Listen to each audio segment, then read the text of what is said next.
নাসির ভাইয়ের প্রতি প্রশ্ন যেটা ধরেন ইমরান, নাসির ভাই বা সোহেল, আপনারা কিন্তু কেউই ধরেন কনভেনশনালি গুড লুকিং যে হিরো আমরা দেখে অভ্যস্ত সেটার মধ্যে ওইভাবে পড়েন না, কিন্তু তারপরও আপনারা প্রোটাগনিস্ট হিসেবে ক্যারেক্টার প্লে করছেন। সো ইন্ডাস্ট্রির এই চেঞ্জটাকে আপনারা কিভাবে দেখতেছেন? বলো না আপনারা তোমার নাম বলছে। I'm not taking this as granted. লেবুর সুঘ্রাণ আরো বেশি, ত্বকের যত্ন আরো বেশি, চলে আরো বেশি। আপনার পকেটে কি বিদেশি না বাংলাদেশি?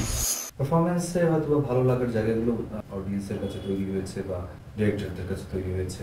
অনেক দেরিতে হইলেও ঘটনাটা ঘটছে, এটা হয়তো বা সাউথ ইন্ডিয়ান ছবির একটা প্রভাবও আছে।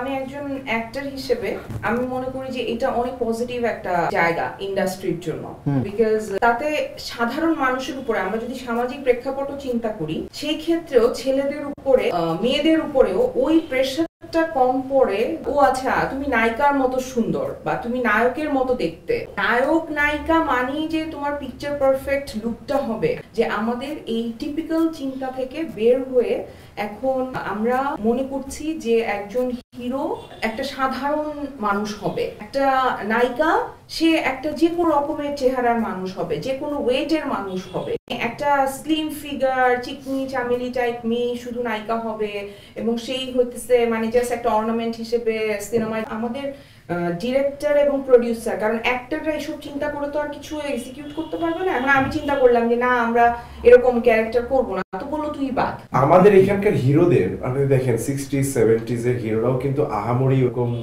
গুড লুকিং না। ফারুক ভাই বা ওনাদের ছাড়া মানে এছাড়াও তো হিরো ওয়াসিম ভাই অনেক অনেক অনেক ই ছিলেন, জাফর ইকবাল, কিন্তু সবাই গুড লুকিং বলতে আচ্ছা কথা হচ্ছে আমাদের এই আলোচনায় সবাই মনে করতে পারে যে গুড লুকিং মানে হচ্ছে আমরা বলতে চাচ্ছি যে শুধু সুন্দর লালটু মার্কা চেহারার ছেলেরাই গুড লুকিং। আমার কাছে তো তুমি অনেক হ্যান্ডসাম। আসলে এইটা না শুধু আমাদের জন্য হয়নি, এটা আসলে গ্লোবাল একটা ইমপ্যাক্ট আছে। শাওকি যখন আমাকে নিয়ে প্রজেক্ট করবো তো জানেন এটা হিট হবে, ও জাস্ট একটা গুড প্রজেক্ট করতে চাইছে।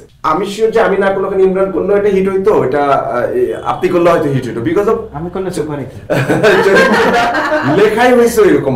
ইমরানের কথার সাথে আমি এটাই দিয়ে শেষ করতে চাই, একদমই গ্র্যান্টেড হিসেবে নিচ্ছি না, প্রতিদিন প্রুফ করতে হয় আমাদের, প্রতিদিনই আসলে যে পারফরমেন্সটা করে আসছি সেটা তার করবো না। হিরো প্রত্যেকটা মানুষ তার নিজের জীবনের হিরো, তার গল্পে সেই হিরো। দুইটা পারসেপশন, একটা হচ্ছে যে বেশিরভাগ রাইটাররা মেল, তাই মেল পার্সপেক্টিভে লেখেন গল্প, ক্যারেক্টার ওই একইভাবে তৈরি হয়। একটা দুইটা তিনটার বেশি ক্যারেক্টারের উপরে ফোকাস করে ফ্লেশ আউট করা হয়, ওটা হারায় যায়, ওটা আর ক্যারি করে না।